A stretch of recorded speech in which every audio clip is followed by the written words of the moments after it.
Okay guys, hello. Welcome po sa inyo. Nung nakaraan natin sir, racist daw ang Pinoy. Dahil yan, nag-birth out yung idea na yan. Dahil may mga quote-unquote racists before, kahit yung time ni Jesus or yung time dito ni Apostle Paul. Yes. Lalo na when it comes to Christianity, di ba? So, alam niyo naman kung ano yung naging issue ng mga Jews and Gentiles na Christian ng time nila na baka naman kasi nangyayari pa ito sa kasalukuyan. Baka nga hindi nga lang race, baka iba. Ano ba sa tingin mo, sir, sa ngayon? Yung superiority complex. Yung halimbawa, ako is elder o ako ay pare or minister. So, kumbaga, mas meron access ako kay God or revelation kay God. Yun. Mamaya, i-explain dito na hindi ganun yung concept. So, yun lang naman. Yung naging background talaga nung ating last na pinag-aralan. Yes. Okay? So, with that, tuloy na. Ala ka namang comment ba sa mga nangyayari ngayon? Ano ba yung lately na nangyayari? Yung parang sando lang na macho eh. Yun lang. Hindi ko nga alam yung kundi lang dahil kay Love. Okay. Yung nauuso na yung mga deep fake. Yan. Ngayon, yung kahit di naman ginagamit yan sa sir? So, kunyari sa pagpo-promote minsan ng mga ng mga gamot.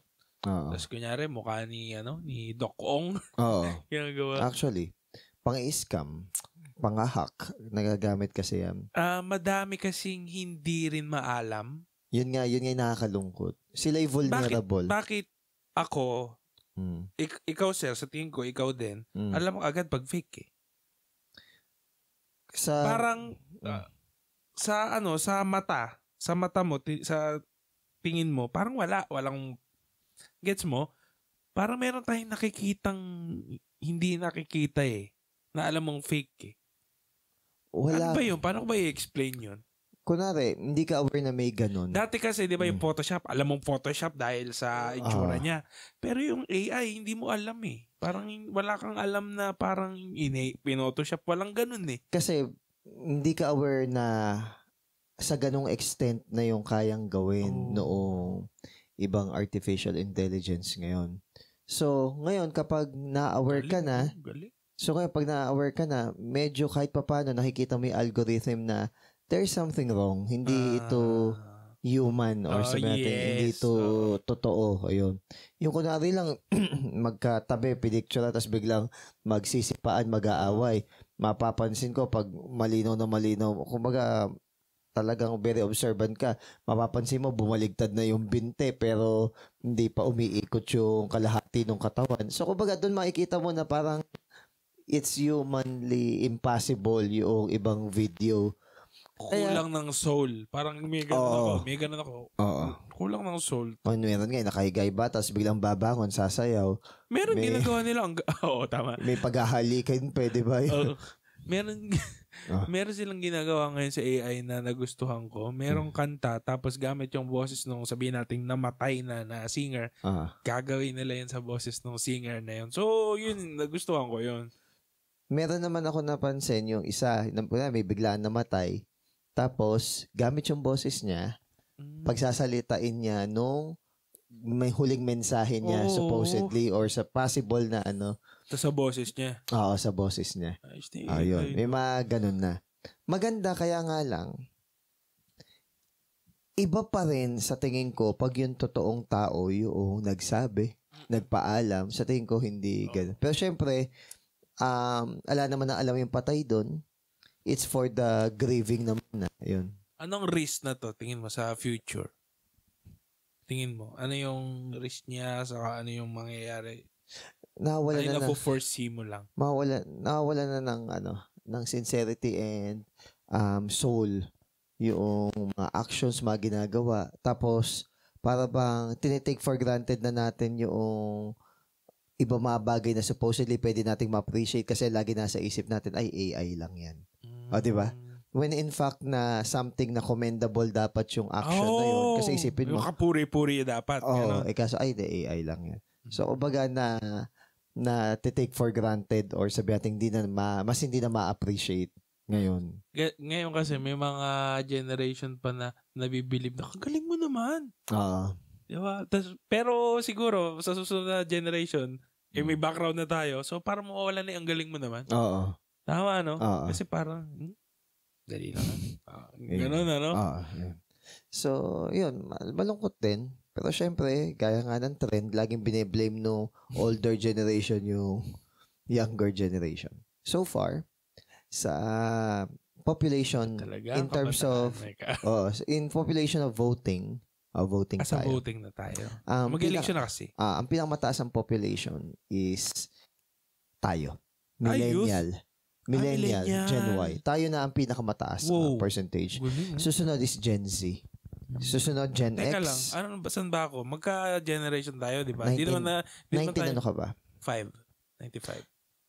Nasa dulo ka ng millennial. Parang ganon. Depende sa kung anong gagamiting timeline. Pero ang alam ko, pasok ka pa dun sa millennial. Pwede pa. 6 atang start ng Z. Parang ganon eh. But either way, kung experience mo naman both yung meron at wala na ng technology, you can still consider yourself na millennial. O millennial ang pinakamaraming voting population ngayon. Anong kinaganda nun? Ang kinaganda nun, pwede nating iboto yung mga hindi trapo, yung mga hindi corrupt, hindi charismatic. Kumbaga kasi somehow mas nag-iisip supposedly yung millennial at Gen Z population kasi nakita na nila. Ako, very positive ako doon. So tingin mo na maniniwala ka na mag-iiba ang takbo ng ating pagboto? Yeah. Or pagtingin sa isang kandidato? Yes, hopeful ako. Lalong-lalo na kung tayo is masipag tayo na gabayan yung Gen Z. Kasi ang susunod sa atin na mas maraming population, Gen Z eh. Then susunod, Gen X. Tapos ang pinaka-konti is yung boomers at silent generation. Yun. Di ba sila yung di ba sila din yung reason sa pagboto ng mga nakaupo ngayon before, na sabihin natin na may mga dissatisfaction tayo. Yun. So, may power tayo na napanood mo na ba yung pelikula na Balota? Hindi pa, pero yun yung teacher si Marian Rivera, di ba? Ang ganda. Sobrang ganda. Ano siya? May comedy pala siya na seryoso na halo-halo. Halo-halo. Well, ang isang natutunan ko doon is the politics sa Philippines. Ano siya talaga? About siya sa bread and circus. Yun yung focus. Yun yung naging bread and circus. Food, tapos entertainment. Yun. Ganun. Okay. Diba? Sa kampanya, ganun. Kaya, ang gusto, kaya alam mo sa tingin ko, sir, sa generation ngayon na nauso yung mga long format na contents sa panahon natin. Ano lang format? Mga podcast. Ito, podcast to. Pero ngayon, before wala namang podcast, di ba? Ngayon, tinatangkilik sila kahit mga 1 hour, 2 hours yung podcast, maraming nanonood. Actually, trend yan eh. Meron namang mga interview na mahaba nun, pero hindi lang sa form ng podcast. Tapos, di ba, nag-saturate tayo nung mga maiikling movies, then shorts, then reels. Yun. Ngayon, dahil parang nagbe-brain rot na tayo at napansin natin na nagdo-doom scroll na lang tayo sa mga doom scroll. Nagdo-doom scroll na lang tayo sa yung parang alam mo naman wala kang ginagawa pero nauubos yung time mo kakascroll kaya sa doom scroll. Yung iba mas na-appreciate na ngayon yung mas may sense. Kaya parang pumapatok ulit. Kaya papatok yung podcast. Ngayon, may mga target audience pa ang mga podcast. Yes. So therefore, dahil may power na tayong piliin kung ano yung content na gusto nating i-consume, talaga merong podcast for that particular group, audience or particular topic. Yun. Kaya medyo nag-grow nga talaga. So yun naman yung nakikita ko ngayon. Accessible pa. Di ka makatulog o hanap ko lang ng podcast. Di ba ganun lang yung saka Saka ang galing ng generation natin, nasa YouTube lahat, no? Nasa YouTube lahat. Yung mga, kanyari, paano magkumpuni ng electric yung fan? ano nga lang sa programming nga lang parang ang dami mong hahanapin pero laging merong Indiano, hindi racist to actually, this a commendation merong Indiano, may isang Indiano na konti lang yung views, pero siya yung sasagot dun sa code na hinahanap mo. Nung nag-aaral ako sa konti lang yung views niya. Pero tama. At yun mismo yung hinahanap mo na sagot. Hindi yung merong ibang sasagot na sabihin natin na Western, tapos napaka formal na siya parang ano lang yung video, siya parang ano lang, ganun lang yung video niya, pero hit niya agad yung sagot. Ito yung isa, marami pang sinasabi pero hindi naman niya na-hit yung mismong tamang sagot. Hello, what I want to do, parang makikita mo simple lang, ito yung code, naintindihan mo agad. So kumbaga ma-appreciate mo talaga yung yung uma-address talaga ng answer doon sa... Kaya nakakatawa minsan sa opisina. Parang bilib na bilib sila sa akin. Hindi nila alam. Ni-YouTube ko lang naman yung mga, parang mo nagawa yan. Siyempre, ayaw mo namang, gusto mo i-gatekeep, di ba? Parang ayaw ko ibigay. Hindi, madali lang yan. Hindi. Pag teacher ka kasi, sa amin kasi, ang principal namin, siguro ako, principal ko kasi, huwag mo i-gatekeep yung information na makakatulong sa kanila. Hindi, kaya ko lang siya i-keep kasi wala rin naman hindi naman sila humawak ng gano'n. Okay. So wala din kahit malaman nila. Kahit malaman nila, ganito kasi yan, ma'am kailangan, teka lang, paano ko ba i-explain? Parang mahirap siyang i-explain dahil nga, kailangan mag-computer 101 muna siya. Diba? Sa IT, wala kasi silang subject ng gano'n. Sa IT, yan yung skill na hindi sila aware na matututunan mo. Kasi hindi lahat ituturo. Pero sabihin nila, IT, computer lang. Hindi. Bilang IT, merong nadidevelop sa'yo na skill na kapag hindi mo alam mo. So, meaning to say, kailangan mo maging resourceful para malaman yung bagay na yun. Grabe yung mga kabalintunaan niya. No? Hindi, ibig sabihin. Pag di mo alam mo. Ibig sabihin, kailangan mong gumawa ng paraan para malaman mo. So, kumbaga, dahil na-develop sa'yo yung skill na hahanapin mo talaga sa YouTube na magre-research ka sa Google or sa mga search engine, whatever. Ibig sabihin, confident ka at capable ka na mahanap yung sagot na yun. So, yun yung hindi na-develop na skill sa ibang tao. Kahit sabihin nila na marunong silang mag-search, ang tanong, tamang prompt ba yung ginagamit nila? Tamang prompt. Kasi lahat naman possible marunong mag-Google. Pero hindi tama yung mga prompt na fini-feed nila sa Google para unti-unti nilang mahanap yung sagot na hinahanap nila. Yes, may keywords yun. Yun. Yun, hindi kasi basta-basta natututunan yun. Kumbaga, kailangan mo munang mag-search ng maraming beses para makita mo yung technique na tamang prompting. Ayun. Tama. Para mahukay mo, para lumabas siya. Mayroong certain words yun Tsaka eager ka mahanap, sila kasi hindi. Ayun. But marami na ba silang mga maliit IT, di nila alam, yun ang ano ngayon. Yun nga ang... Diba? Yun naman hindi nawawala sa uso. Okay. Pero ako, ayoko nagpapatawag ng gano'n. Ng alin ba? Kunyari sa opisina, kunyari pag pinapakilala ko, dahil ako may maalam sa computer, ito po, ano po namin, IT na. Ayokong tinatawag ako gano'n. Hindi dahil degrading yung IT. Kasi hindi ako IT. Ayoko din ng mga gano'n. Ano sa tingin mo? Kasi to be honest, actually, ang pinaliwanagan ako niyan kaya namin sinasabi ang ganyan para magkaroon ka ng image of credibility sa mga tao kasi hindi kayo kilala. Okay, fair point, sabi kong gano'n. Pero ikaw, personally? Pero ako personally, kahit sinong Poncio Pilato iharap mo sa akin tapos ipakikilala mo ng gano'n, alam mo na kung pakialam sa achievement niya, sa totoo lang, yun normal na tao. So, why would I think na kapag pinakilala ako with achievement is magkakaroon ng same enthusiasm or pakialam yung taong kausap ko? Or maybe meron siguro dahil magkakaiba lang tayo ng personality, hindi lang ako aware. Pero ang point is, ang hanap ng tao yung matututunan niya at saka yung mapapakinabangan niya sa sasabihin mo. Hindi doon sa achievement mo. Baka nga credibility lang. Sa tingin ko lang. Sa tingin ko lang para... Di ba kapag ang speaker, pag ini-introduce talagang, he is a graduate of ganito. And he's a ganito. Ako iniisip ko na lang. Ang iniisip ko na lang, yung magsasalita sa inyong harapan, credible talaga. Yun na lang iniisip ko.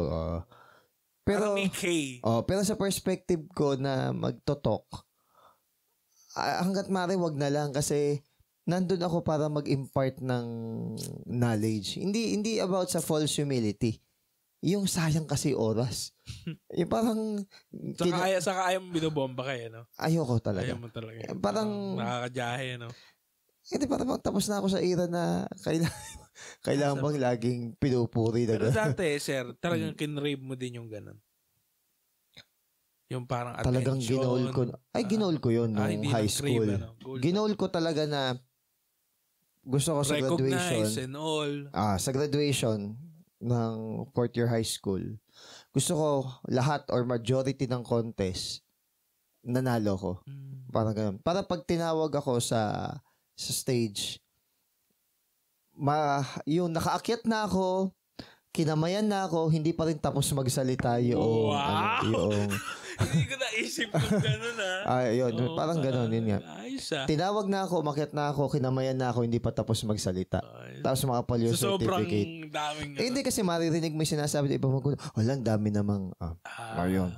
At saka, hindi kasi kami mayaman na family. So, para bang, hindi ako pwede makipagtagisan sa area na yon. So, parang doon mo kinompensate? Doon ako magko-compensate sa area na yon. And, remember, still, that's an ambition. It's still foolishness at the end of the day.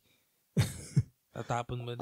It's glorifying at that moment, pero hindi siya siguro naglalas. Siguro dito papasok yung chasing after the wind talaga. Oo naman. Minsan ganun din eh. Ganun din talaga. Chasing after the wind. Yung... Pag maalala na, nakaka-cringe. Ha? Pag maalala mo, nakaka-cringe pa. Oo, na ganun. Diba? Parang nakakatawa na nga lang eh. Sa ano. Tapos ang word mo pala, para ba? Gusto mo nun. Di ba tatawa siya, gusto mo yun?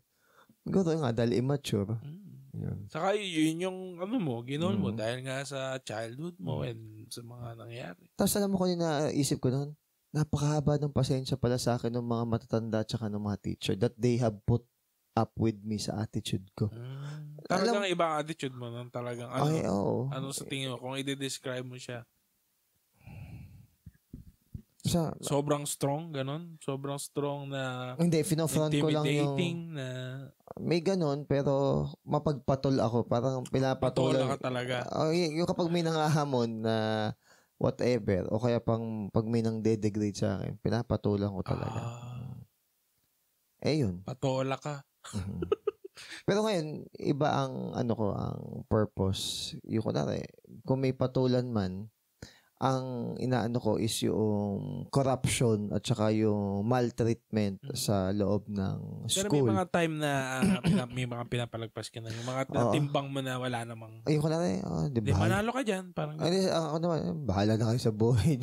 Pero kunwari, puro yun at yun yung conversation, doon ako nagsasalita. Naririndi ka. Katulad lang kanina. Inutusan ko kasi yung dalawa, hanggat maaari ako nag-utos sa estudyante. Inutusan ko sa estudyante ko na kunin yung performance task na makapal. Siguro may mali sa instruction ko or hindi clear instruction ko. Yung una, mali nakuha. Yung pangalawa, kulang yung nakuha. Ngayon, sabi, sir, teka lang, inutusan kami ng teacher dun sa faculty. Bakit? Hindi naman lang ako sinabi na may klase tayo. So, inutusan sila. Kasi sabi ng teacher, di naman daw nila alam. Boba ako. Pabiro lang naman. Sino ba nag-uutos na bumili ng coke at pumunta pa sa guard yung mga estudyante ko at may klase ka ako? Kami, ba't inuutosan nyo ka ako? Hindi, ginano ko.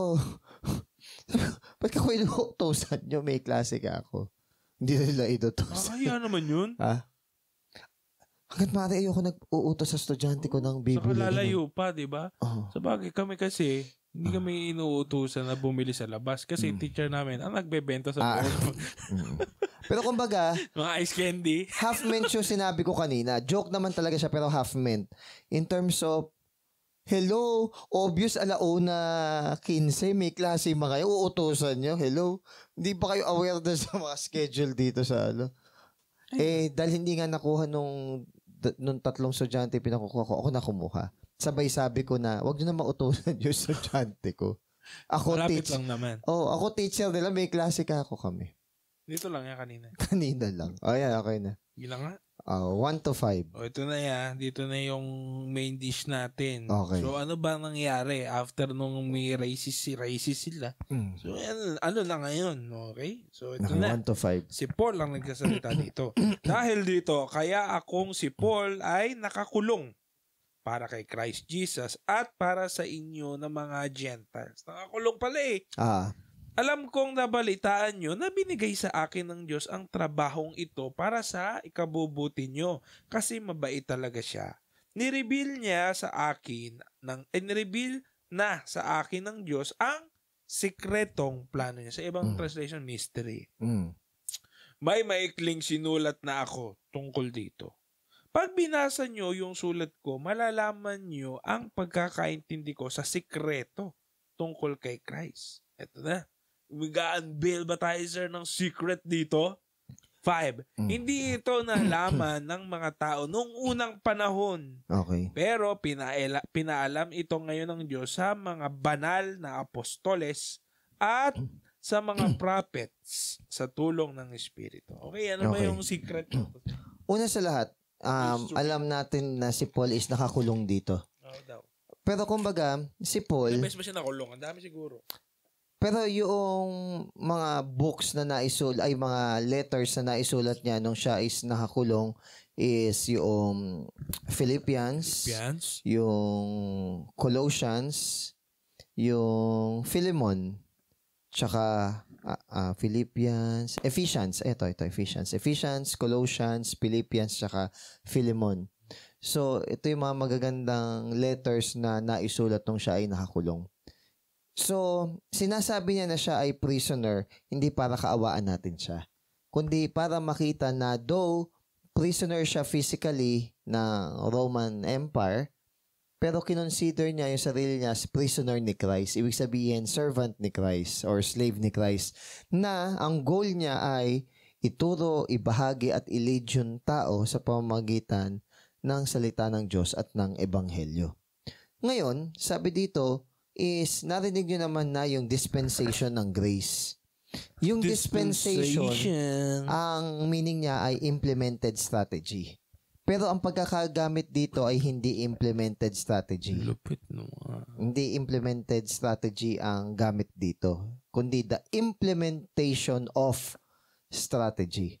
So, ibig sabihin, pinakikita lang niya kung paano ini-implement ni God yung kanyang works of salvation, hindi lang sa mga Jew, kundi sa mga before Gentile. Malabo talaga sa mga tao. Hindi naman kasi revealed sa mga tao na magkakaroon pala ng Savior, ganun.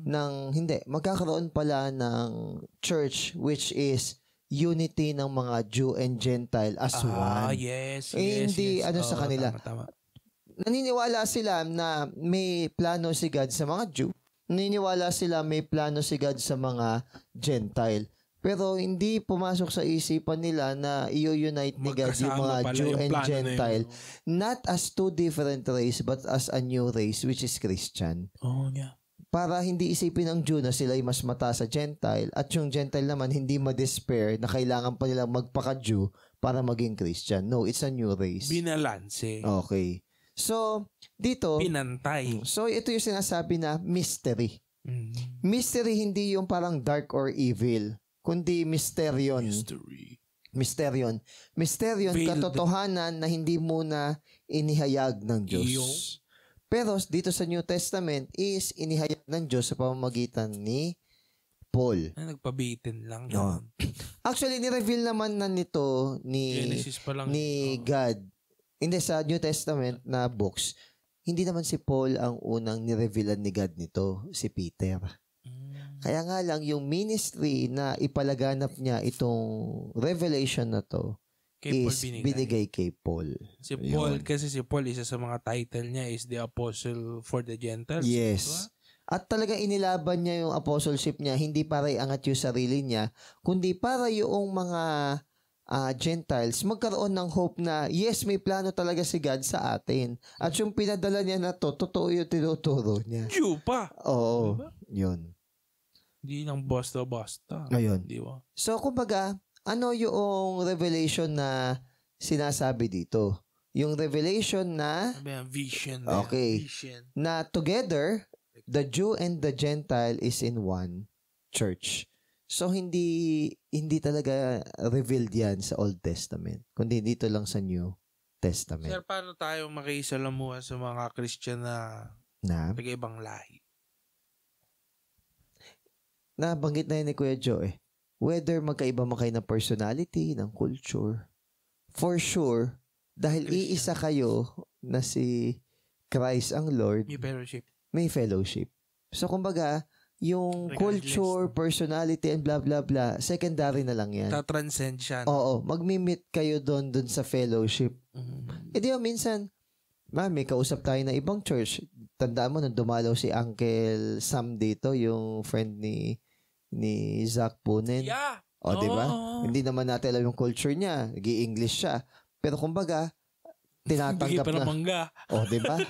Tapos sabi nga, next time, wag na daw sa ganong fancy restaurant siya. Hindi naman, Vicente. Kundi ang gusto lang niya, yung parang grill-grill lang, iluto-luto lang sa bahay. So, kumbaga, ano siya? Tapos na-realize din natin na, Oo nga naman. Na-in-esteem natin kasi siya. Di ba? Yun din naman sabi, hindi naman yan yung need niya. Christian talaga, no? Kasi kung ibang, di ba? Parang, bakit dito nyo lang ako? Ayun parang, bakit hindi sa 5-star nyo ako ka? So, kumbaga, makikita mo na regardless of his personality, regardless sa kanilang culture, regardless sa kung ano yung ways nila sa country nila, laging there is something to talk about and to relate with kasi pareho kayong Christian.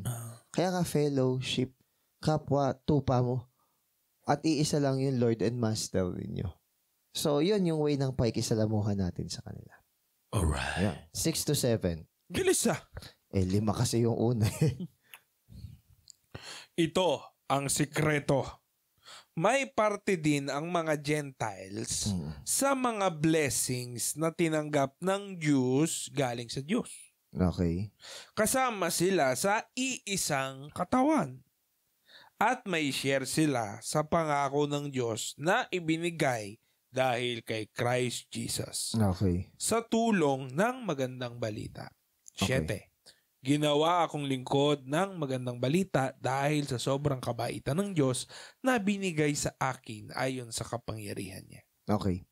Yung mga Jew kasi, nung di pa nire-reveal yung plano ni God sa mga Gentile, yung Jew ang merong privilege na maging partaker ng pangako ni Christ. 'Di ba? Sila yung parang may access. Oo. Sila yung una, 'di ba? Oo. Pero ngayon, na na-reveal na yung salvation ng Gentiles, hindi lang sila. Tapos hindi to hindi sa meron yung Jew, meron yung Gentile, pero mas matindi yung sa Jew kaysa Gentile. Parang sa inyo, class A. Oo, yung sa kanila original. Ang katotohanan niyan, hindi equal standing and equal footing ang Jew at saka yung Gentile. Equal ang standing nila. May parte din. Ayan ang mga Gentile sa mga blessings na tinanggap ng Jew. Di ba? So, kasama pa sila sa iisang katawan. Oo. Tsaka hindi na nga Jew and Gentile Christian Neither Jew nor Greek. So, hindi na yun yung highlight. Kung Jew ka man or Greek, hindi na yun yung highlight. Anong magandang lesson na to sa atin? Dapat hindi tayo parang inferior, ganun. At hindi din tayo feeling superior sa ibang tao. Kasi meron tayong ganun yung egotism na porket tayo pinili ni God, tayo binless ni God, parang mayabang. Parang may pride we take pride sa ganun. Oo. Dapat gaya natin si Paul dito. Tayo nga sa Pilipinas, may nadidinig ako. Hindi mo alam na mga Pilipinas is the country of evangelists because of, Philip.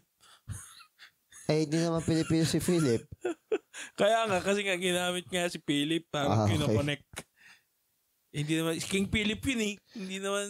Hindi, nalulungkot ka rin naman. Alam mo naman yung dahilan ba't kailangan lagi i-prove ng Pilipino yung sarili niya because of many years na na-colonize tayo.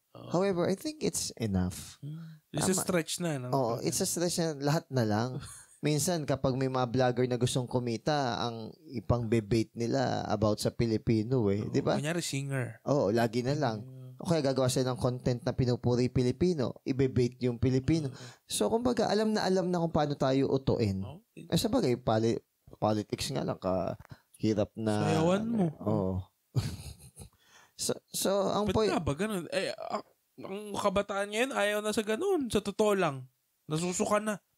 Sa mga ganun. Ang uso na ngayon, sila Vico Soto, yan. Yan ang mga uso ngayon. Kaso nga lang, binoboto pa rin kasi sila nung no? So, ahead of its time si Miriam. Oo din. Ahead of its time. Pero syempre, alam naman natin na may plano yung Diyos bakit di siya nanalo ng huling election because alam ni God na mamamatay si Miriam. Might be na kaya si Duterte pa rin yung So, hindi natin alam. Pero kumbaga, alam natin na... ikaw naniniwala ka naman dun, sir, na inaalaw naman ng Diyos yung sino umupo. Oo. Minsan, pag-usapan natin, minsan judgment siya sa kung anong uri ng tao meron. Yun. Parang sumasalamin, gano'n. Yes, most probably. So ngayon, gayahin natin si Paul. Na si Paul, tinawag siyang minister ng gospel, hindi siya title para ipagmayabang o itaas. Mulan?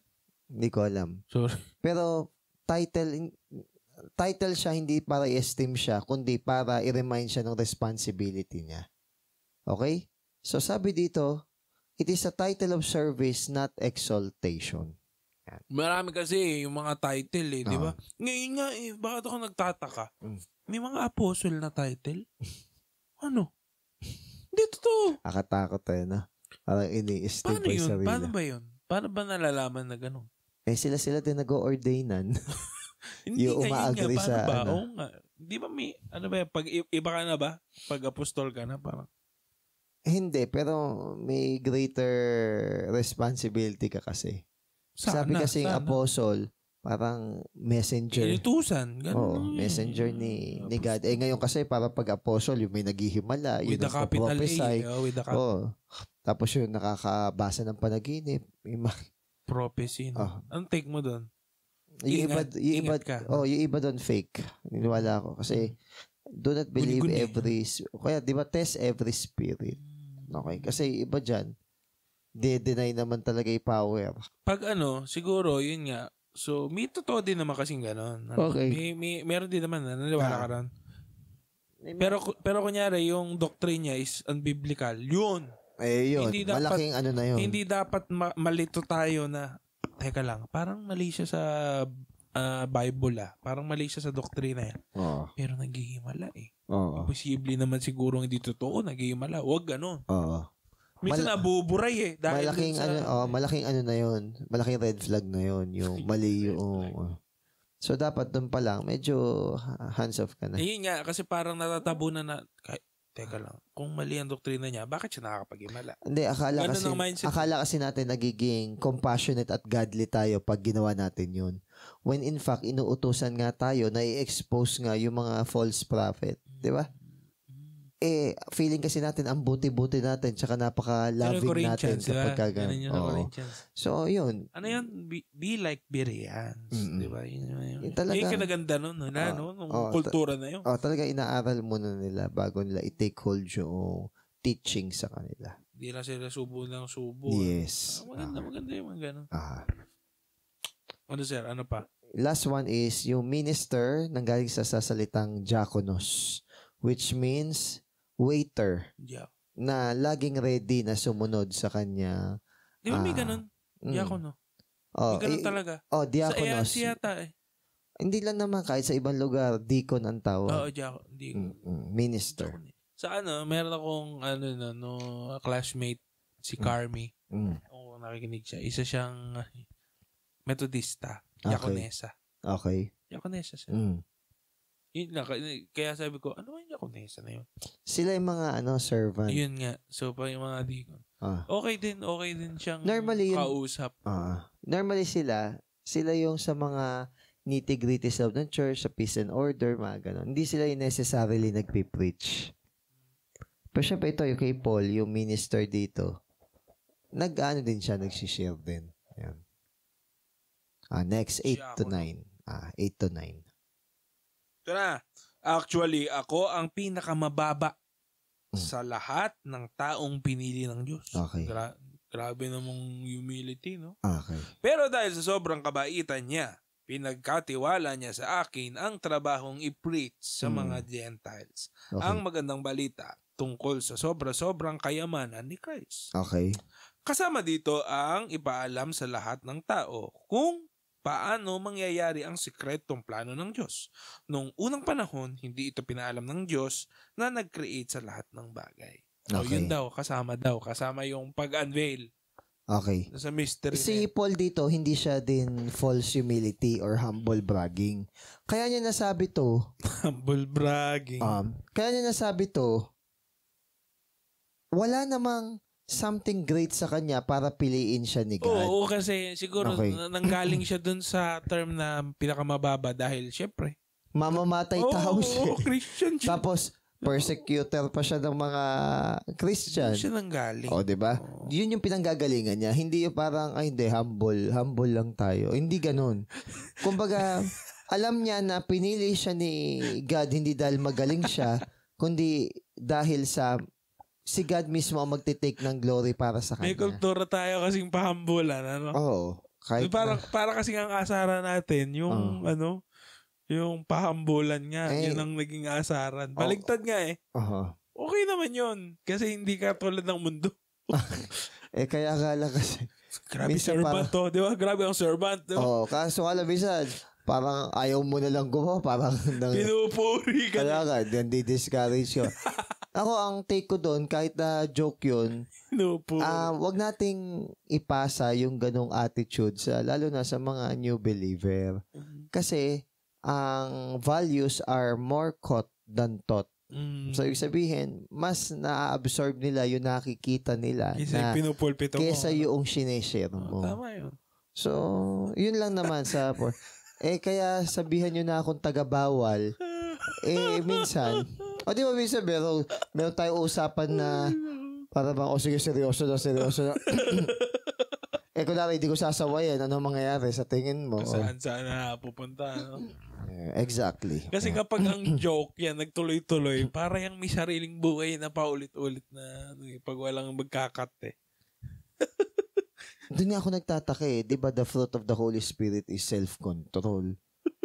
Ngayon, kunwari, tinuloy-tuloy mo lang, tapos para bang hindi mo maputol yung joke. Ano yun? Wala kang self-control or wala kang discernment na parang di na okay na. Oo, di ba? Yun. It's not edifying na. Oo. Ano sir, tingin mo dun sa kasi nga sa kultura natin ngayon parang ganun eh. Ano yan? Payabangan na pahambulan ganun. In the last days, the love of money will grow cold. Okay? Marami din ako sir kakalala naman na ganun din. Pero tingnan mo yung marka kasi ng last days. Ang unang-una is they will be lovers of themselves. Bago lang sumunod yung lovers of money. Teka lang sir, tingin lovers of themselves. Totoo yun ngayon yun na nga talaga. Self-love ngayon eh. Yun na nga talaga. Yun ang uso Diba? Yun na nga talaga. Hindi naman namin sinasabi na maguguno ng mundo by next year. Pero ang tuto sa atin, maging ready naman tayo. Ang tuto sa atin, anytime, maging ready. Pero ito nakakatakot, di ba? Yung lovers of money o yung love of money is the root of all evil. Pero ang nauna na binanggit, lovers of self. So parang ang take ko doon, parang mas matindi pa yung lovers ng self kaysa lovers of money. Kasi kung mas matindi yung lovers of money, siya yung una. Hindi Ang minarka ng last days is kasi masyado... Pag mahal mo ang sarili mo, sa tingin ko, isang way doon is to love money. No. Deserve ko to. Diba? Kaya, kanyari, paborito ko. Ito, paborito kong karakter. Si Joker. Okay. Isa mga paborito ko. Lovers of himself siya. Pero hindi siya lovers of money. Yun nga. Diba? Wala siya pa sa pera. Sinunog niya yung pera. Pero it's pag not lovers... about money. It's about sending pero kaso pag lovers of self ka kasi... ideya niya. egotist ka. Parang Yes. lahat ng bagay kailangan umikot sa'yo. Hindi ganun. Hindi lang ikaw ang tao sa mundo at hindi ikaw ang anak lang ng Diyos. So, Hindi ko lang may iba pang mga anak ng privilege Diyos. ka masyado. Oo, masyado ka namang self-entitled. Iba yung alam... Walang empathy pag ganun. Yes. Tsaka narcissistic. Karamihan sa ganun. Tapos dinajustify pa nila yung maling behavior. Nano-normalize yung mga behavior o ugali na mali. Tapos napapaligiran pa sila ng mga tao na inaalaw o nino-normalize yung ganong behavior. Kaya sa mundo nila, walang mali. Yes, exactly. Actually, yun yung pinost ko nung minsan. Kaya kailangan talaga may sumasaway. Meron talaga. May check and balance kahit nga sa politika, kahit nga sa lahat ng bagay. May COA. May secretary, merong, may judicial tayo. treasurer, may auditor. Yun. So, kailangan there's a balance. Ngayon, ang goal ni Paul dito is to preach or to announce yung good news. Ngayon, kumbaga, inaalam niya, sabi dito, the unsearchable riches of Christ. So, inaalam niya yung expanse ng karunungan ng Diyos. Kasi si God is gusto niya ipakita yung wisdom niya sa lahat ng creation. Okay? Na He is under control ng lahat ng bagay. Ngayon, while Paul is learning that, so, na-realize niya na habang sinusuyod niya yung dalampasigan ng lawa, na-realize niya hindi lawa yung sinusuyod niya. Dagat pala yung sinusuyod niya. Doon na-realize na sobrang lawak at saka immeasurable noong wisdom ni God. Ano sir, may quote akong na ano dyan parang the more you study, the more you know that you don't know. Parang ganun The more you know that you don't know. Kasi mas nare-realize mo na ang dami mo palang hindi alam. Pero kapag feeling mo, marunong ka na, tsaka mukha ma-humble na. Kaya nga, yun nga yung mga taong walang alam. Kaya nga may mga, kung sa teacher, ang hirap sabihin sa teacher na mali siya ng tinuro, na mali siya ng information. Pero kunwari, lalo na kung di humble yung teacher, ano? Pero kunwari, normal na teacher ka lang, nagkakamali ka, then within the day, correct mo yung, sorry, misinformation or sabi natin mali yung ano ko, yun. Mas i-appreciate ng estudyante yung teacher na marunong magsabi ng totoo. Tsaka hindi, aminin niya na mali siya. Yun. May ano dun, may respect ako dun sa gano'n. Ako din, may respect ako sa gano'n. Ako actually, nasabi ko yan minsan sa opisina. Kasi parang, meron kaming ka-opisina. Lagi niyang ginagawa is mag-blame ng iba. Ng ibang tao kaysa tanggapin nyo. Mag-blame ng iba dun sa, ikaw ang may ano dyan. O kayo may ano dyan. Tsaka lack of accountability. Wala namang kakong problema.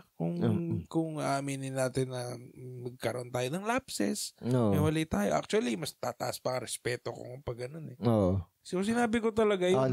Response wala sa chat lang Hindi kumibo. Kaya sana ma-realize nung tao yun. Kaya nga lang, may mga tao kasi na kahit diretsuhan mo nang i-correct, labas sa kabilang tenga. Yes din. Hindi marunong mag-reflect.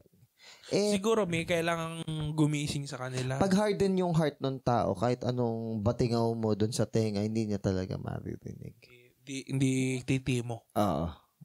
Siguro, yung life na lang siguro magpaparealize. Siguro, sana ganun. Ngayon ang tanong, ano yung mystery na binabanggit dito? Mystery ng church. Wow! Okay. Hindi pala yan mystery ng gospel or ng... mystery ng church. No? It is wrong to consider na yung Israel is Old Testament church, tapos yung the church is yung New Testament Israel. Hindi ganun. Actually, wala nang Jew nor Greek. Mystery ng church. Bagong bakit lahi daw ba, na. sir, ang daming mga churches? Isang mga tanong Paano mo nasabi? Siguro maraming local churches. Ayun. Siguro maraming local churches. Isa lang naman ang universal na church, which is yung body ni Christ. Kaya nga lang, nagkakaroon ng different denomination kasi maaari magkakaiba ng practices, or ang masama lang yung magkakaiba ng core belief and doctrine. So may kanya-kanya interpretation. Yung iba may pansariling interest basta nagtatatag ng kanilang relihiyon kasi ang relihiyon ang church walang tax. So, minsan, di natin alam open naman tayo dito na sinasabi natin na yung kay Kibuloy, hindi talaga. Hindi talaga. Ayun nga, open tayo. Nako, pag nakita ko pa yung nandun sa 1 to 12 na iboboto, my goodness, kahabagan naman tayo ng Diyos at tubuan naman tayo ng wisdom na unbiblical na nga yung mga kiniklaim na tinuturo. Tingin mo kung mananalo siya, madami matuturn off at hindi na boboto next time? Ano dapat proper response kung mananalo siya? Magalit. Ma-frustrate. Hindi. Sa bagay, yun yung natural reaction. Turuan natin yung tao na magsiyasat. Siguro, instead of using negative publicity, i-educate natin yung mga tao paano bumoto ng tama. Hindi yung bumoto lang out of convenience na, sige, siya na nga lang. Yung iba ay, hindi pa 12 yung senador ko. Sige, ito na nga lang. Hindi ganun. Baka hindi ako magkumpleto ngayon eh. Baka rin hindi ako magkumpleto ngayon. Kasi, allowed naman na hindi kumpleto eh. Huwag na sobra. Yun. Hindi makakount pag sobra. Hindi, syempre. Baka nga ang masakit pa doon, spoiled ballot ka pa. Ibig sabihin, hindi tatanggapin yung ballot. Spoiled ballot. Di nasayang yung isa mong boto. Ayun. So, kumbaga, wag natin pinipilit na buuin yung 12 if sa tingin mo, hindi naman karapat-dapat yung lagpas doon sa napili mo. Kibuloy yan. So, nanalo, no? So, ulit lang dito, ang tamang view dito is yung church ngayon, neither Jew nor Greek, ang lahi dito ay Christian. It's a new race. Wala nang mas may access kasi equal na ng footing and standing ang Jew at saka Gentile. So, hindi pa nila alam talaga before. Wala naman kasing ng unity yung dalawang lahi. Sabi nga sa Deuteronomy 29:29, yung mga secret things kay God, sa kanya yon, yung mga ni-reveal niya yon dun sa mga anak niya. Di ba may mga napag-aralan din tayo ng Psalms na tumutukoy dito? Di ba? Sa Bible study natin ng Psalms? Yung alin? Ito, yung tulad ng, yung tumatawag sa kanya ang mga hindi niya pinili. Di ba? Yung mga ganun. Yung mga... May ganung phrase tayong naaral pero ang point dito is yung church na as a Christian or united Jew and Gentile, hindi talaga siya fully revealed sa Old Testament. Malabo siya. Hindi talaga. So, kumbaga, binabanggit lang na may plano ang Diyos sa Jews, may plano ang Diyos sa Gentiles. Ayun. Pero dito ni-reveal sa New Testament. Ganda. Which is true kay Paul. Next, 10 to 12. Ngayon, dahil sa church, malalaman ng lahat ng mga leader ng mga angels at mga may kapangyarihan sa langit ang karunungan ng Diyos sa iba't ibang itsura nito. Ginawa ito ng Diyos ayon sa plano niya bago pa niya kinreate ang mundo at nangyari yon sa tulong ni Christ Jesus na Panginoon natin.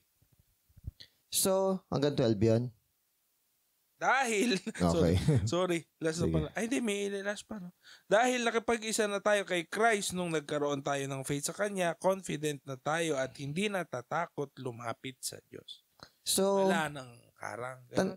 Tandaan natin na si God, gusto niyang i-display yung kanyang wisdom sa pamamagitan ng kanyang creation. Sinong creation yon? Tayo. Bakit hindi yung angels? Hindi naman goal ni God na matuto tayo sa mga angels. Ang goal ni God, yung angels ang matuto sa atin. Talaga? Yeah. Kumbaga, makita ng mga angels yung glory ni God sa atin. Na kung papaanong, alam ng mga angel na mahina tayo, pero pinakita din na yung grace niya is nagwo-work powerfully sa isang mahinang katulad natin. So, kumbaga, ma-amaze yung mga... Bagay, ang angel, walang flesh. Yung mga anghel, yes. Though they can take a form of flesh, kaya nga naging kasalanan yun, nag-intermarry sila ng mga nung time ni tao yes. Pero, Enoch? Pero, tandaan din natin na huwag din nating baliwalain yung mga angels. Okay? Kasi sila yung magiging reapers o yung tagakuha ng kaluluwa natin in the last days. So, kumbaga, i-honor din natin yung purpose nila. Pinadala sila ni God para ingatan tayo, protektahan tayo, warningan tayo. Maraming... sorry, nahabol na. Para ba natin dapat itrato ang anghel sa panahon ngayon? itrato natin. Sa atin pala. Sige, itrato natin yung mga anghel bilang mga messengers ni God na binigay ni God yung mga angel na yun para ingatan and protektahan tayo. So, guardian angel. Mga gano'n. Hindi lang, ng bata daw ako, kaya nahulog ako. Hindi lang naman kasi isang angel ang binibigay ng Diyos sa isang tao. Madami. Meron kasi tayong mentality na guardian angel. Pag bata, meron. Parang meron kang kanong kamay Kumbaga, parang... Pero yun, diba? Baka ikaw, may kwento ka din ganun sa iyo. Nalaglag ka sa kama, tapos... Maraming battles na ginagawa ang mga angels na hindi natin nakikita na pinoprotektahan tayo. Ganda yan. Ngayon, dahil nga hindi natin nakikita, we tend to despise. Teka lang. Anong kwento yan ng Old Testament? Sir, sorry. Alin yun? Anong kwento ng Old Testament yun? Yolan. Yung gera yung setting. Tapos may angel, hukbo din ng angels. Ang alam binuksan yung mata niya, may hukbo ng angels pala. Kay ano yan? Kay Elisha. Kay Elisha. Kasi Elijah, tas kay Elisha. Nung si Elisha, parang susugurin siya. Tapos, ang ginawa ni God, parang pinagpray ata ni Elisha na buksan yung mga mata nila. Ayun, Nakita nila yung bundok na puro chariot of fire ng mga anghel. So, papansin mo, hindi lang isang angel ang inano ni God para protektahan tayo. Hindi naman din para i-intimidate. Okay? Kung may third eye ka ba makikita? siguro is doesn't matter kung makita mo o hindi yung angel. Baka kasi pag nakita mo yung angel, baka bumulagta ka. Kasi anong angel ba yung sinasabi mo? Ang angel ba ay yung mukhang tao na maraming pakpak na naka-robe of white? May angel na sinasabi na mukhang gulong na puro mata. Baka anong angel yung sinasabi mo? Pero may mga angel na nakita yung mga characters natin sa Bible na ang kanilang initial reaction, takot. Takot talaga. Kasi ikaw ba na makakita na parang gulong na puro mata? O hindi mo normal na nakikita yun? Seraphim. Tapos sasabihin mo pa tapos sasabihin mo sa isang magandang babae, you look like an angel. Anong angel yung sinasabi mo? Terrifying ang angel di ba? Terrifying yung ibang mga description ng angel. Ganito. Kunyari ako makakita ko ng hayop na hindi ko talaga. Matatakot ako Oo. Pag creature na hindi ka sanay. Yung gabi nga lang tapos sabihin natin na merong parang tumpok ng damit ka dyan na hindi inayos Sabihin mo, may pugot na ulo, kikilabutan ka madilim lang yun. Nakita natin, di ba? Nakatapat pa kasi dun sa yung maputing babae, nakatapat sa ilaw, tapos di gumagalaw. Tapos bigla pinano yung cellphone. Ay, tao pala Dahil may cellphone. May multo kayo nag-cellphone. How much more kung yung anghel sa kanilang glory. So, ganun natin sila dapat itrato nila. Kumbaga, may respect na sila is mga mensahero ng Diyos. Yun. So we should take this responsibility seriously, for angels are given the responsibility to carry souls to heaven at death and are the reapers of the final harvest. Yes, kasi dun sa sinabi ni Jesus na parable, sila talaga yung mag-iipon, di ba? Sa parable na yun. Okay, careful tayo. Within tears. Okay. Ngayon, the mystery of the unified body of Christ is according to that purpose. Ano yun? It is a preview of what Jesus will ultimately do in the fulfillment of summing all things in Himself. Pinag-iisa niya lahat. The unity. Oo. Yan yung unity na tama. Okay?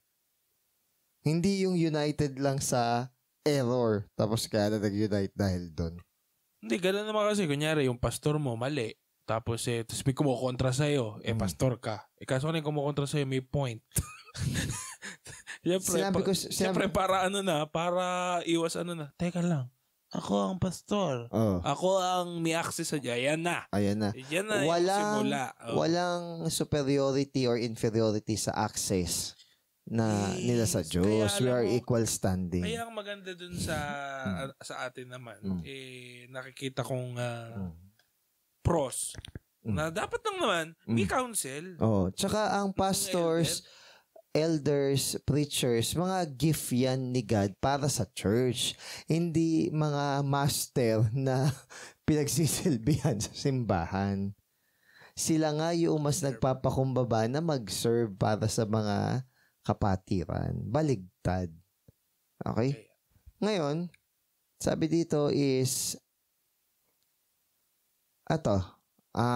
wala nang division ng ito yung elders, sila yung mas may access kay God, ito yung members, konti lang access, hindi ganun. So, meron ng fair footing. Last, verse 13. Nice. Kaya, wag na kayong malungkot. Kung naghihirap man ako para sa inyo, kasi kayo ang makikinabang dito. Ayun. Kasi nakulong siya. So, ang tendency nila, maawa sila, o paano natin tutulungan si Paul. No. Inalaw ni God na mangyari sa akin to, siguro para maisulat ko to at makapag-minister ako ng maayos sa inyo. Pero it takes, it takes maturity para sabihin yung biruin mo, nakakulong ka na. Wow. Tapos, ganun pa iisipin mo. Ako, isipin ko, kung ako siguro nakakulong, tapos yung selda ko, maputik, madaga, tapos wala pa akong kausap, baka nabaliw na siguro ako. Tapos Christian ka? Tapos sabi mo, Christian ka, tapos isipin mo lang, makulong ka lang ngayon tayo. Parang konting inconvenience nga lang, mawalan nga lang ng kuryente. Kanina nga, nawala yung kuryente. Sir, wala nang pasok. Nawalan ba kayo? Nawala kami pasok. Ng kuryente. Tapos sinasabi ng mga estudyante, parang wala nang pasok, ganyan, kasi ang init daw. Totoo naman mainit. Pero sabi ko sa kanila, kasi parang kung tuloy-tuloy na walang kuryente after lunch, mga alauna, papauwi ka na. Magpapauwi na yung principal. Nagka-kuryente. So, hindi natuloy. Pero naklase ko yung dalawang section ko nang walang kuryente. Kasi binigay ko na yung lecture last week pa. Da-download lang nila. O, di may lecture kami. Wala silang, lusot. Ganda ya. Hindi, ayoko lang magsulat sa board. Sa high-tech na ngayon ngayon sabi kong ganun. Pero nagsusulat ka din pag nagtuturo. Ayaw mo na talaga na. Ayoko nagsusulat. Ayoko maghugas. Discuss ka talaga? Discuss lang ako. Pero kapag may mga illustration ako kailangang isulat, mga necessary. Para katulad kanina, may mga pinagmamatch na mga description and terminology na ayoko makalimutan, so kailangan ko isulat. Ngayon, sabi kong ganun, wala lang kuryente. Estudyante kayo, teacher ako. Nung time ni Santi, more than 30 days pa nga ata na walang kuryente. Hindi man tayo namatay, nakapagturo pa naman ako ng maayos nung time nung bagyong Santi, yung matagal na walang kuryente. Ngayon, konting inconvenience, wala na. So, buti lang, hindi na-cancel kanina. Pero nung morning, hindi pa naman ganun kainit. Buti, nung talagang kasagsagan na ng init, may kuryente na. Yun, init pa lang yun. How much more yung mga sufferings na dinanas ng mga apostles nung time ni Jesus. Kaya, siguro, actually, privilege tayo Privilege nga. Hindi naman tayo ganun. May nagtanong nga Sir, kung... Tapos ang arte pa natin, yan ang isa sa parang nare-realize ko.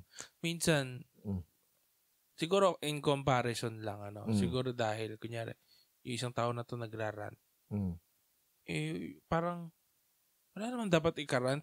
Parang, sobrang sanay lang niya sa siginhawa. Ano ba dapat i-karant totoo dito? Naman. So parang akong, baka ako dahil lang hindi siya sanay. So ayaw mo naman i-invalidate. Yun na iniisip ko pagka gano'n. Ang gusto kong sabihin na, alam mo, kailangan magkaroon ng immersion talaga yung lahat ng tao. Pumunta sila sa ganitong lugar. Kaya maganda rin yung mga documentary ng mga GMA. Para makaka-relate ka talaga. Doon, na parang, I had it good. Parang gano'n. Okay pala ako. Mawawala yung arte mo minsan. Mawawala yung arte mo. Hindi, sabi ko kay Jen before parang nag-ano kami. Na mumotor kami. Alam mo, kawawa tayo. Nakamotor tayo. Na mababasa tayo sa ulan. Sabi ko, tapos dumadaan kami, may pulubi. Ganun. Alam mo, yun yung kawawa. Pero kita mo, nakangiti. Mag-isa. Yun nga. Diyan papasok ulit yung comparison lang Hindi, pero diyan ulit papasok yung contentment. Hindi. So, di ba may ganun? So, minsan parang tayo, parang lagi natin kinakawawa, feeling natin ang grabe ang trabaho ko, ang hirap-hirap. Di ba, may ganun tayo eh. Grabe. Buti nga may trabaho Grabe ka. ang buhay ko. Buti nga may trabaho ka. Though, kung may mga magagawa tayo para magkaroon ng changes dun sa mga policies. Alam mo siguro sa tingin ko, nakakaganda siya ng pag-iisip kapag nakikita mong may mga hindi mga vulnerable na mga tao kaysa sa'yo. Yung mga vulnerable marginalized, ganun. Yeah, pero yung mga vulnerable na tao, inilantad sa atin ni God, hindi para we feel more blessed to them. Hindi naman ganun. Inilantad yun para ipakita sa atin na gawin natin yung part natin para yung sistema ng gobyerno or sistema na ginagalawan natin is mas maging accessible para sa kanila. Yun. Ma-include sila. Inclusive. Pero syempre, again, di naman naparito si God for social welfare. Yeah, tama naman yun. Ang goal naman niya talaga is i-save tayo sa ating mga kasalanan. Para lang mawala yung dramang bukid natin. Di ba? Kaya nga sabi ko sa kausap ko, siguro kung nabuhay ako noong time ni Jesus, hindi ko kaya. Isipin mo, ngayon may wifi, mayroong aircon, may sasakyan, ganyan. Tapos noon lahat wala. Tapos, konting kibot, nakagat ka, o may diphtheria ka, nakagat ka, o may ganito kang sakit. Ngayon, konting kibot lang, sumat yung ulo, inom ng gano'n. Nung time nila, walang deodorant, walang toothpaste, toothbrush. Tapos, tayo mag-i-enough talaga, nakasurvive naman sila. So, kumbaga, maarte lang din minsan talaga. Or sabihin natin, hindi lang tayo sanay. Yun. Hindi tayo sanay sa hirap. Kaya kung tatanungin ko, nabuhay ng time ni Jesus, baka hindi ko kaya. Hindi, honest ka lang. Siguro, it is way for us to appreciate. Yes, to appreciate how good yung buhay natin ngayon. At dahil ganun, mas marami tayong, masipagan na wala tayong excuse. Ngayon, sabi nga dito ni Paul, do not lose heart. Kumbaga, itong mga nangyayari na to is for their benefit. Salamat at naisulat sa kanila yung bagay na to because ibig sabihin nun, si God nagmo-move at nagwo-work even sa midst ng tribulation because He has overcome the world. Sabi nga ni yun Jesus. Din, yun, di ba, yung isa sa mga magandang kwento sa Bible, yung kay Joseph. Yung nakulong siya, tapos, di ba?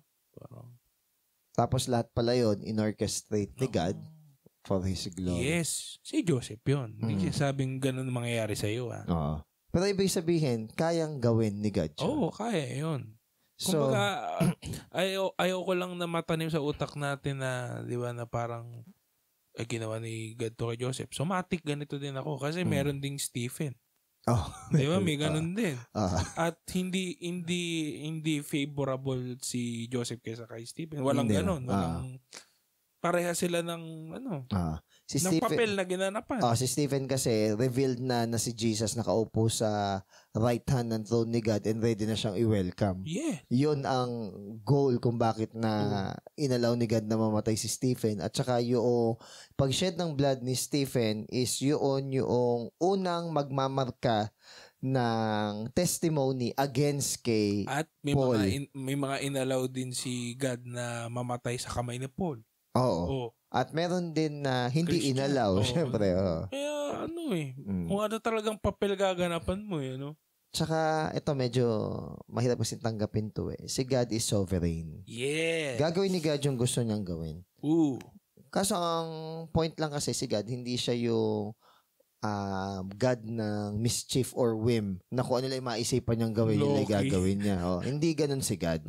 Si God ay bound din ng kanyang sariling pangako at salita.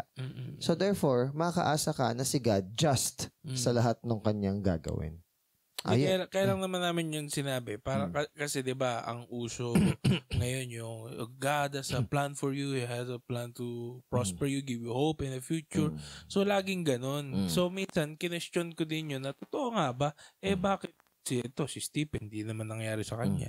Bakit si Paul, di naman yumaman. Pinrosper pa rin niya, kaso nga lang, sa New Testament, sa spiritual kasi ang highlight. Yes, yun nga. So, kumbaga, wag sanang tumatak sa isip natin. Yung puro ano lang. Plano ng Diyos, ganun na yun. Oo. Yun na yun. Dahil ginawa niya kasi minsan dahil kung ano yung magandang storya sa Bible, yun yung gusto mong i-receive. Oo. Diba? Parang nagawa nga ni God kay Paul. Ay, kay ano pangalan sabi ko? Joseph. Joseph. Kay Joseph. Nagawa din niya kay Solomon. Yan mga gusto natin, ano?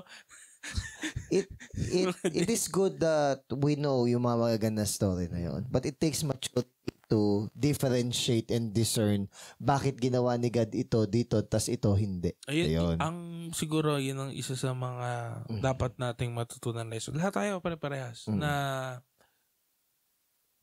maganda man yan sa tingin natin o pangit sa perspective natin. Kung diyan mag-glorify. Doon mag-glorify si God. Si Jesus ba? O diba, napako sa cross. Pero nag-obey siya until the end. Yun, doon nga nag-glorify. Doon nga nag-glorify. At dahil hinambol niya yung sarili niya, he was given name above all names at lahat ng tuhod luluhod sa langit, sa lupa at sa ilalim ng lupa. Ayan. Ganun. Ayun lang. So, na ako, maganda kasi yung mga susunod eh. So, yun lang guys. Antabayanan nyo kami. God bless. Yun lang guys. Goodbye.